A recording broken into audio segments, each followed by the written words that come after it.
Di sebuah kerajaan yang tertutup kabut dingin, hiduplah seorang gadis bernama Cinderella. Setelah ayahnya meninggal, ia tinggal bersama ibu tiri dan dua saudari tirinya yang memperlakukannya seperti pelayan. Namun dalam versi cerita ini, Cinderella bukan gadis lemah yang hanya menangis diam-diam. Setiap hinaan yang ia terima membakar sesuatu di dalam dirinya.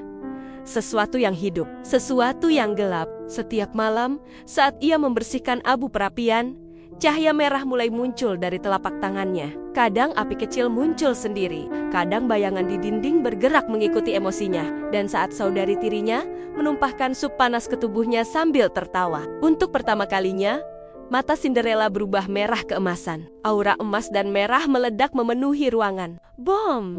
Seluruh lilin padam, jendela pecah. Udara berubah panas seperti neraka. Saudari tirinya jatuh ketakutan sambil menangis. Namun Cinderella hanya berdiri diam dengan senyum kecil di wajahnya.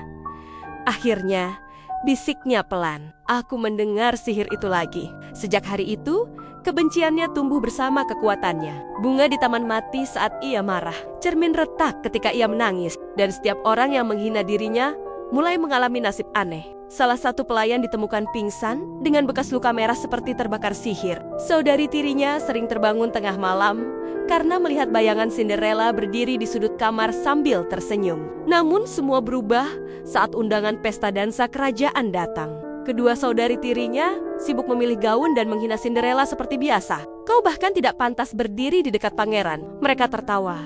Namun kali ini Cinderella tidak menangis. Ia menatap mereka perlahan. Dan seluruh ruangan mulai bergetar. Aura merah muncul dari lantai seperti asap neraka. Sementara cahaya emas berputar di belakang tubuhnya seperti matahari sihir. Aku bisa membakar kerajaan ini, katanya pelan. Tapi malam ini, aku hanya ingin berdansa. Saat malam tiba, muncullah ibu peri. Namun ia bukan peri lembut seperti dalam dongeng biasa. Ia adalah penyihir kuno berjubah emas dengan mata bercahaya merah.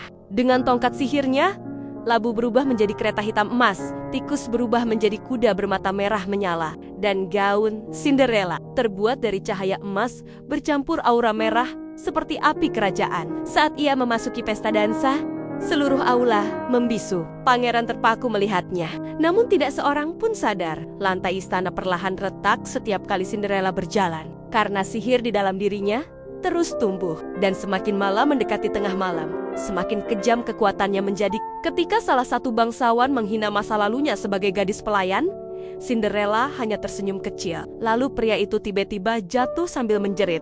Bayangannya terbakar merah di lantai istana. Orang-orang mulai ketakutan. Tetapi pangeran justru semakin tertarik kepadanya. Karena di balik wajah cantiknya,